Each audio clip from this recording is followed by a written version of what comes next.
نہیں نگاہ میں منزل تو جستجو ہی سہی، نہیں وصال میسر تو آرزو ہی سہی۔ عزیز سامعین سامعات، السلام علیکم ورحمۃ اللہ وبرکاتہ۔ آج ہم نے سورہ شورى کی آیت نمبر 40 پڑھنی ہے۔ پیچھے کیا تھا؟ وَالَّذِينَ إِذَا أَصَابَهُمُ الْبَغْيُ، وہ لوگ جب ان پر کوئی زیادتی ہوتی ہے، ہم ینتصرون، تو یہ اس کا بدلہ لیتے ہیں۔ یعنی اب اللہ فرماتے ہیں وَجَزَاءُ سَیِّئَةٍ سَیِّئَةٌ مِثْلُهَا، برائی کا بدلہ ویسی ہی برائی ہے، اتنی ہی برائی ہے۔ برائی کے جواب میں جو کچھ کیا جائے وہ برائی نہیں بلکہ قصاص ہے جو وہ لیتے ہیں۔ فمن عفا، ہاں اس سے بہتر بات کیا ہے؟ جو معاف کر دے، وَأَصْلَحَ، اور اپنی اصلاح کر دے، فَأَجْرُهُ عَلَى اللّٰہ، تو اس کا اجر اللہ کے ذمہ ہو گیا۔ إِنَّهُ لَا يُحِبُّ الظَّالِمِينَ، بات یہ ہے کہ اللہ ظالموں کو پسند نہیں کرتا۔ یعنی کوئی شخص ظلم کرے تو وہ بھی اللہ کے نزدیک مبغوض ہے، اور اس کے جواب میں اگر ظلم کا جواب اس سے بڑھ کر ظلم اور عدوان سے دیا جائے تو اس کو بھی اللہ تعالیٰ سخت ناپسند کرتا ہے۔ اللہ فرماتے ہیں وَعَلَىٰ مَنِ انتَصَرَ بَعْدَ ظُلْمِهِ، اور اس کے لیے جو بدلہ لے گا اپنے اوپر ظلم ہو جانے کے بعد، فَأُولَٰئِکَ مَا عَلَیْہِم مِّن سَبِیلٍ، یہی وہ لوگ ہیں جن پر کوئی الزام نہیں ہوگا۔ انما السبیل، بے شک الزام تو ان لوگوں پر ہے، علی الذین یظلمون الناس، جو لوگوں پر ظلم کرتے ہیں، یعنی بغیر کسی وجہ کے، ویبغون فی الارض، اور زمین میں سرکشی مچاتے ہیں، بغیر الحق، بغیر کسی وجہ کے، اولئک لہم عذاب علیم، ایسے لوگ ہیں جن کے لیے دردناک عذاب ہوگا۔ نمبر 43 میں اللہ فرما رہے ہیں والا من صابر، اور اس کے لیے جو صبر کرے گا، وغافر، اور معاف کر دے گا، ان ذالک لمن عزم الامور، یہ بڑے ہی حوصلے اور ہمت کے کام ہیں۔ اس میں ظاہر ہے کہ انتقام اور بدلے کے حق کو مان کر عفو اور درگزر کی ترغیب بھی دی گئی ہے، اس لیے کہ اللہ تعالیٰ کے نزدیک یہی اولا، یہی بہتر ہے، لیکن اس کے لیے ضروری ہے کہ آدمی اپنے اندر صبر کی خصلت پیدا کرے۔ آگے آیت نمبر 44 میں اللہ فرماتے ہیں یہ ظالم تو اب گمراہی میں پڑ چکے ہیں اے پیغمبر صلی اللہ علیہ وسلم۔ وَمَن يُضْلِلِ اللَّهُ فَمَا لَهُ مِن وَلِيٍّ مِّن بَعْدِهِ، جس کو اللہ اپنے قاعدے اور قانون کے مطابق گمراہ کر دے، اس کے لیے کوئی بھی سرپرست نہیں ہے اللہ کے بعد، کوئی اس کا کارساز نہیں ہے۔ وَتَرَى الظَّالِمِينَ، اور تم دیکھو گے ان ظالموں کو، لَمَّا رَأَوُا الْعَذَابَ، جب یہ دیکھ لیں گے عذاب کو، یقولون، اس وقت یہ کہیں گے، هَلْ إِلَىٰ مَرَدٍ مِّن سَبِیلٍ، کیا اس یعنی جہنم سے نکلنے کی کوئی راہ، کوئی رستہ، کوئی آپشن ہے؟ یعنی اس قانون کے مطابق جو لوگ جانتے بوجھتے گمراہی پر اصرار کریں، انہیں پھر اللہ اسی گمراہی کے راستے پر ڈال دیتا ہے، اور وہ اس کی توفیق سے بالکل محروم ہو جاتے ہیں، کیونکہ انہوں نے جانتے بوجھتے اس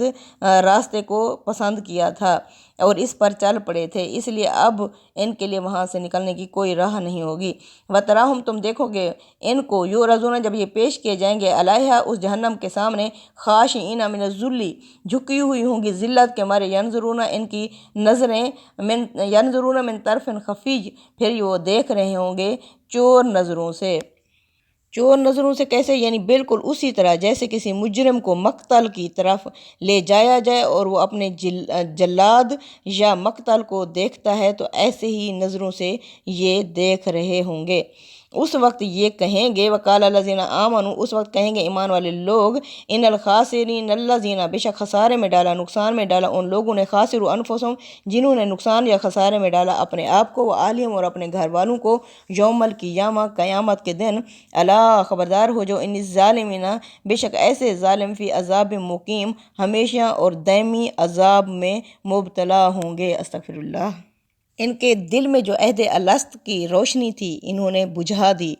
میرے داغ دل سے ہے روشنی، اسی روشنی سے ہے زندگی، مجھے ڈر ہے اے میرے چارہ گر، یہ چراغ تو ہی بجھا نہ دے، مجھے چھوڑ دے میرے حال پر، تیرا کیا بھروسہ ہے چارہ گر، یہ تیری نوازش مختصر، میرا درد اور بڑھا نہ دے، میرا عزم اتنا بلند ہے کہ پرائے شعلوں کا ڈر نہیں، مجھے خوف آتش گل سے ہے، یہ کہیں چمن کو جلا نہ دے۔ وہ اٹھے ہیں لے کے خمو صبح، ارے راشدہ کہاں ہے تو، تیرا جام لینے کو بزم میں، کوئی اور ہاتھ بڑھا نہ دے، میرے ہم نفس، میرے ہم نوا، مجھے دوست بن کے دگا نہ دے۔ 46 میں اللہ فرماتے ہیں وَمَا كَانَ لَهُم مِّنْ أَوْلِيَاءَ، نہیں ہوگا ایسے لوگوں کے لیے کوئی سرپرست، ینصرونہم جو ان کی مدد کر سکے، من دون اللہ اللہ کو چھوڑ کر، ومن یضلل اللہ جس کو بھی اللہ اپنے قاعدے اور قانون کے مطابق گمراہ کر دے، فما لہ من سبیل ایسے لوگوں کے لیے اس جہنم سے نکلنے کی کوئی نجات، کوئی راہ، کوئی رستہ، کوئی صورت، کوئی آپشن نہیں ہوگی۔ آگے اللہ فرماتے ہیں آیت نمبر 47 میں، استجیبوا لربکم لوگو تم اپنے رب کی پکار پر لبیک کہو، اپنے رب کی دعوت قبول کر لو، من قبل اس سے پہلے ان یات یا یوم اللہ کہ آ جائے وہ دن لا مرد لہ من اللہ جسے اللہ کے سوا کوئی نہیں ہٹا سکے گا، ما لکم من ملجا یومئذ نہیں ہوگا اس دن تمہارے لیے کوئی جائے پناہ، وما لکم من نکیر اور نہ ہی تمہیں کوئی پوچھنے والا اور نہ ہی کسی چیز کو تم رد کر سکو گے، تو اپنے رب کی پکار پر لبیک کہو۔ تم کو شکوہ ہے ہمارا مدعا ملتا نہیں، دینے والے کو گلہ یہ ہے کہ گدا ملتا نہیں، بے نیازی دیکھ کر بندے کی کہتا ہے کریم، دینے والا دے کسے دستے دعا ملتا نہیں۔ نمبر 48 میں اللہ فرماتے ہیں فَإِنْ أَعْرَضُوا فَمَا أَرْسَلْنَاكَ عَلَيْهِمْ حَفِيظًا محمد صلی اللہ علیہ وسلم ان تمام باتوں کے باوجود اگر یہ قریش کے لوگ، یہ مخاطبین تم سے منہ پھیرتے ہیں تو ہم نے آپ کو ان پر نگران بنا کر نہیں بھیجا، ان علیکہ الا البلاغ آپ کا کام نہیں ہے مگر کھلم کھلا یعنی پہنچا دینا ہے ان تک، وَإِنَّا إِذَا أَذَقْنَا الْإِنسَانَ مِنَّا رَحْمَةً اور جب ہم پہنچاتے ہیں انسان کو اپنی طرف سے رحمت، فارحہ بہا تو اس پر خوش ہو جاتا ہے، یعنی کسی رحمت سے ہم نوازتے ہیں تو خوش ہو جاتا ہے، وَإِن تُصِبْهُمْ اور اگر پہنچتی ہے ہم ان کو سیئات کوئی تکلیف کوئی پریشانی، بما قدمت ایدیہم جو ان کے اپنے ہاتھوں کی وجہ سے ہوتی ہے، فَإِنَّ الْإِنسَانَ کفور بے شک اس وقت انسان ناشکرہ بن جاتا ہے۔ مطلب یہ ہے کہ جو یہ ایسے تنگ ظرف اور ناشکرے ہیں ان سے کیا توقع کی جا سکتی ہے، یہ کبھی صحیح راہ اختیار نہیں کریں گے، اس لیے ان کا معاملہ اب اللہ کے اوپر چھوڑ دو۔ آگے آیت نمبر 49 میں اللہ فرماتے ہیں للہ ملک السماوات والارض یہ یعنی قریش کے لوگ جو کہتے رہیں، حقیقت یہ ہے کہ آسمانوں اور زمینوں کی بادشاہت اللہ ہی کے پاس ہے، اللہ ہی کی ہے، یخلق ما یشاء وہ پیدا کرتا ہے جو چاہتا ہے، یہب وہ عطا کرتے لمن یشاء اناث جسے چاہتا ہے بیٹیاں، و یہب لمن یشاء ذکور جسے چاہتا ہے بیٹے یعنی مذکر عطا کرتا ہے، او یزوجہم ذکران و اناث جسے چاہتا ہے ملے جلے بیٹے اور بیٹیاں عطا کرتا ہے، و یجعل من یشاء جسے چاہتا ہے بانجھ رکھتا ہے، انہ علیم قدیر بے شک وہ علم والا اور قدرت والا ہے۔ سبحان اللہ۔ آگے آیت نمبر 51 میں اللہ فرما رہے ہیں وَمَا كَانَ لِبَشَرٍ أَن يُكَلِّمَهُ اللَّهُ إِلَّا وَحْيًا أَوْ مِن وَرَاءِ حِجَابٍ انہیں اصرار ہے کہ خدا ان سے براہ راست کیوں کلام نہیں کرتا، ان سے کہو کسی انسان کی یہ شان ہی نہیں ہے کہ اللہ تعالیٰ اس کے روبرو بات کرے، یعنی کسی انسان کا درجہ اور مقام ہی نہیں ہے، نہ وہ اس کی تاب لا سکتا ہے، چنانچہ یہ اسی کا ذوف ہے جس کی بنا پر اللہ تعالیٰ نے اس سے کبھی رو در رو کلام نہیں کیا، الا واحین او من وراء حجاب الا یہ کہ وحی کے ذریعے سے یعنی اس سے دل میں بات ڈال دینا مراد ہے۔ وہی کیا ہے، اس سے دل میں بات ڈالی جاتی ہے، اور انبیاء علیہ السلام کے دل میں یہ بات جیسا کہ آیت میں ان یکلمہ اللہ کے الفاظ سے واضح ہے، محض فکر و خیال کی صورت میں نہیں بلکہ کلام کی صورت میں ڈالی جاتی ہے، جس کو وہ سنتے سمجھتے محفوظ کر لیتے ہیں۔ روایتوں سے معلوم ہوتا ہے کہ بہت سے موقعوں پر نبی کریم صلی اللہ علیہ وسلم کے ساتھ اسی طریقے سے کلام کیا گیا۔ دوسرا طریقہ کیا ہے، او من وراء حجاب یا کسی پردے کے پیچھے سے۔ یہ کون سا طریقہ ہے؟ یہ طریقہ صرف موسیٰ علیہ السلام کے ساتھ اختیار کیا گیا، ان کے سوا یہ شرف کسی اور کو حاصل نہیں ہوا۔ اب اللہ فرماتے ہیں تیسرا ذریعہ کیا ہوتا ہے، او یرسل رسولا یا وہ بھیجتا ہے اپنا رسول یعنی فرشتہ، فایوحی یا باذنہ ما یشاء پھر وہ وحی کرتا ہے یعنی اس پر اللہ کے حکم سے۔ یہ کون سا طریقہ ہوتا ہے؟ اس میں بھی فرشتہ بعینہ کلام الہی کو وحی کرتا ہے۔ قرآن میں تصریح ہے کہ خود قرآن کا اپنا نزول اسی طریقے سے ہوا، یعنی حضرت جبرائیل علیہ السلام اللہ کے رسول صلی اللہ علیہ وسلم کے اوپر قرآن نازل کرتے تھے، حضرت جبرائیل اللہ سے لے کے